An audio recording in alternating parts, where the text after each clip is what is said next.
Bonjour, je m'appelle Leïla, je suis en service civique à la mission locale de Granville. Aujourd'hui, nous sommes au centre sportif de Oulgat. Nous sommes avec des sportifs de haut niveau. Je suis en compagnie d'Ezra. Bonjour Ezra. Bonjour. Et je te laisse commencer.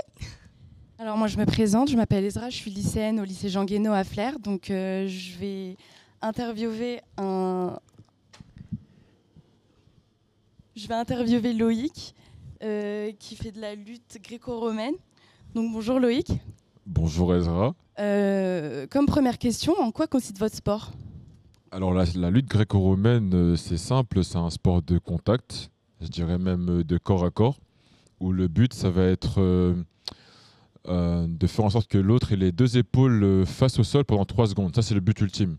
On peut aussi gagner avec des prises qui peuvent valoir 5, 4 ou 2 points. Et donc voilà, avec un écart de 8 points, on pourra terminer le match dans le temps imparti qui est de 2 fois 30 minutes, donc 2 rounds de 3 minutes avec 30 secondes de pause. Voilà, c'est un peu ça, ouais. Ok, donc à mon tour. Bonjour Perrine. Bonjour. Alors toi, tu fais du judo. Oui, c'est ça. Pourquoi ce sport du coup ? Pourquoi j'ai commencé le judo, c'est ça ? Oui. J'ai commencé le judo un peu parce que c'était un club à côté de chez moi. Du coup, moi, j'ai commencé avec ma petite sœur. On va dire que le judo, pour moi, c'est un peu une histoire de famille, puisque chez moi, il y a ma sœur, mon frère, mon père et mes oncles qui ont fait du judo. Donc voilà, ça fait partie un peu de la famille. Je reprends avec vous Loïc. Quelle qu'une semaine type pour vous ? Qu'est-ce qu'une semaine type pour moi ? Une semaine type pour moi, c'est lever à 8 heures, RER A, entraînement à 10h30, voilà, qui va se terminer à 12h30, self, voilà, dans le douche avant, ensuite self, une sieste, ensuite entraînement à 16h30, qui va se terminer à 18h30, bain chaud, bain froid, RER A. Assez précis. Et après, voilà, je rentre. Hein. Et bon, après, maintenant, j'ai aussi un contrat avec la SNCF. Du coup, un contrat qui m'aide à préparer un après-carrière et aussi à payer le loyer. Et voilà, donc dans des semaines type où je ne m'entraîne pas 2 fois, par exemple, je vais m'entraîner le matin et ensuite, à partir de 14h, travailler jusqu'à 21h30. Donc voilà, c'est des semaines qui peuvent changer, mais en général, c'est ça, ouais. D'accord, merci. Je reprends avec vous Perrine. Le judo, d'accord, mais pourquoi pas un autre sport Pourquoi pas un autre sport ? J'ai essayé d'autres sports quand j'étais enfant et avec le judo ça a tout de suite matché. Du coup moi je suis un peu de nature un peu timide et sur le judo je suis une vraie guerrière, une combattante et ça m'a aussi permis de me construire dans ma vie à côté du judo.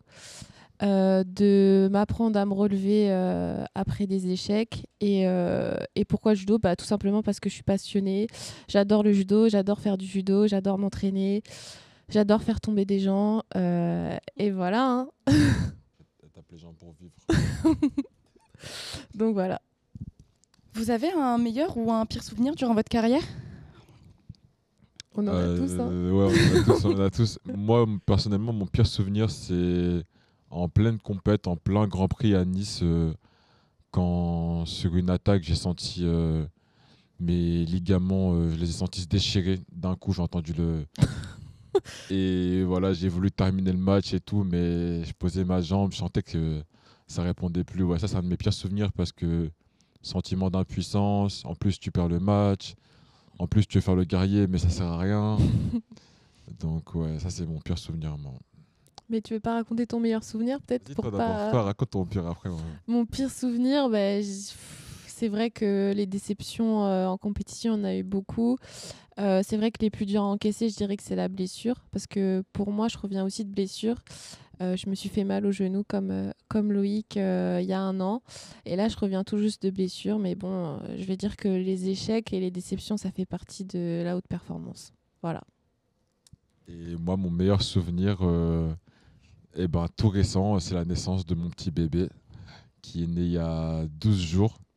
Donc voilà, ça c'est mon meilleur souvenir. C'est pas sportif, mais c'est dans le cadre de ma carrière, donc c'est mon meilleur souvenir. Ouais, bah, félicitations pour la naissance de Félicitations. Merci. Et moi, je dirais que mon meilleur souvenir, c'était il y a pas si longtemps que ça, c'était en 2023, à Caen, du coup en Normandie, où j'ai eu ma première médaille au championnat de France première division senior devant toute ma famille, parce que du coup, moi je suis normande, je viens d'ici, et du coup, j'ai vraiment sorti les tripes ce jour-là. Parce que j'étais extrêmement malade et pour autant j'ai quand même remporté une médaille à la fin.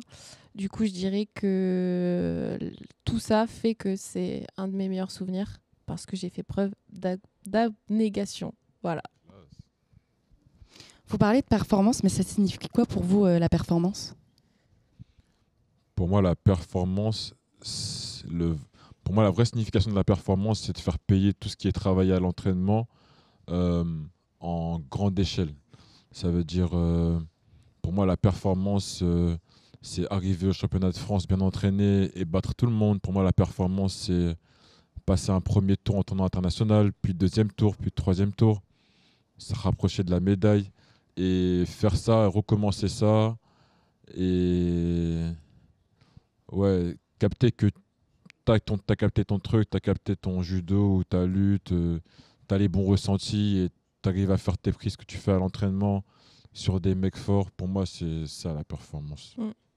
C'est vrai qu'il y a la performance sur l'instant T, ça veut dire à la compétition, mais il y a aussi la performance de tous les jours, être rigoureux et discipliné.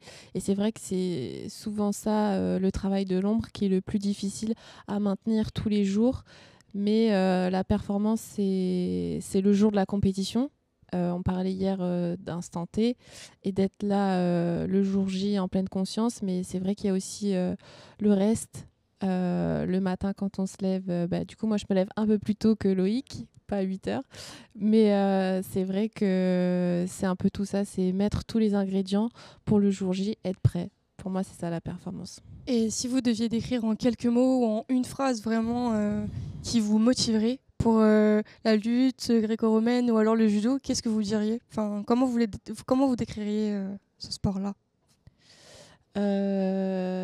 Décrire ce sport, décrire la performance, moi je dirais que pour être performant il faut aussi oser et qui ose gagne, voilà, ce serait ça un peu mon La question, mantra. c'est comment décrire ce qui nous motive en un mot, une phrase. Ce que vous donnerez en phrase motivante sur ce sport-là? Moi, ce qui me motive dans la lutte, c'est que j'ai la dalle. Hein. En vrai, Voilà, j'ai faut faim. avoir un peu faim, faut En vrai, on a manger faim.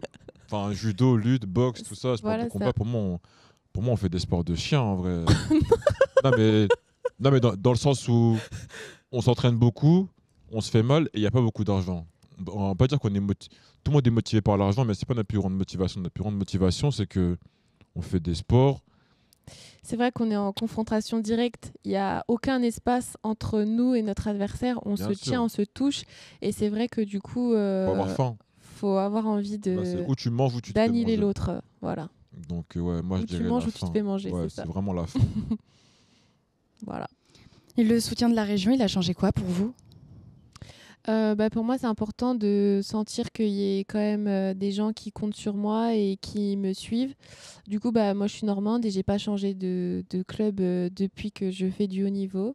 D'ailleurs, là, je vais représenter la Normandie sur une équipe professionnelle de judo, donc la Judo Pro League, qui commence très bientôt. Donc, si vous voulez prendre rendez-vous, c'est le 8 octobre à Montivilliers. Donc, si vous voulez venir voir un peu ce qu'on fait au judo, faut être présent ce jour-là. Voilà. Et moi, le soutien de la région, il a changé quoi? Pareil comme Perrine, hein, j'ai un grand ancrage territorial. J'ai commencé la lutte à Sotteville et ma dernière licence, ce sera à Sotteville aussi. À la Donc vie, à la mort. voilà, à la vie, à la mort, hein, c'est la famille. Donc savoir que en plus de ça, il y a la région du coup qui nous suit maintenant, qui nous accompagne financièrement, qu'on peut utiliser comme vitrine quand on cherche des partenaires. Ouais, on se sent vraiment accompagné. On sait que si on se qualifie au jeu et qu'on fait une médaille, ils seront là. On sait que dans la défaite, ils sont là. Donc ouais, c'est vraiment une relation à long terme. Voilà, voilà. c'est un peu un soutien permanent parce que c'est vrai qu'on parlait tout à l'heure de déception, d'échec. Et quand on est souvent en bas, il y a peu de personnes qui sont là. Et quand on est en haut, il y a beaucoup de monde. Mais c'est aussi important d'avoir des gens qui sont là aussi pour nous quand on est au plus bas. Dans les hauts et les bas. Voilà. Et l'aspect financier aussi, on va pas faire semblant. Parce que la région, elle nous aide. L'argent, c'est le nerf de la guerre. Et la région, elle aide. Elle met de l'argent sur la table. Et ça, c'est pas négligeable. Ben, merci à vous, Loïc et Perrine. Merci, Merci. Ezra. Merci à vous. Et puis, on se retrouve pour une prochaine interview avec des sportifs encore de haut niveau. Yes, sir. Merci.